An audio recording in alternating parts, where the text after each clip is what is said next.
Ever feel like you're dragging the baggage of past relationships into new ones?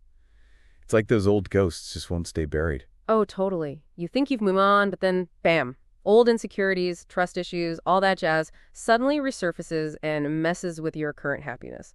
So, how do past relationships negatively impact new ones? Well, first off, trust becomes a minefield. If you've been betrayed before, you're practically waiting for the other shoe to drop.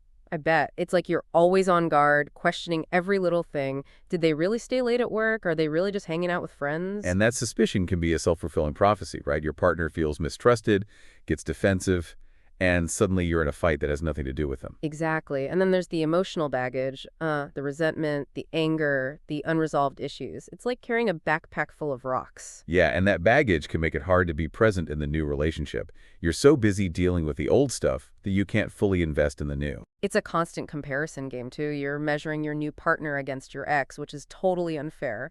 Every person is unique. What didn't work with one person may not apply to another. True. Like communication goes haywire, you clam up, avoiding conversations that feel familiar to past hurt, and it can escalate. Totally. All this avoidance creates misunderstandings, and before you know it, you're caught in conflict. So it's like this perfect storm of mistrust, baggage, and bad communication, all thanks to the ghosts of relationships past. A storm that can really sink a new relationship if you're not careful. Speaking of being careful, do bad relationships only cause these problems? That's a good one. You'd think that only toxic relationships leave scars, but even relatively healthy ones can leave behind unhealthy patterns. I see that. Perhaps someone was overly defensive during conflict, or struggled with anxiety, or felt insecure. Right, so you take those negative associations with you, even if the new person is nothing like the old one. It's like your brain is wired to expect certain behaviors, regardless of whether they're actually there. Exactly.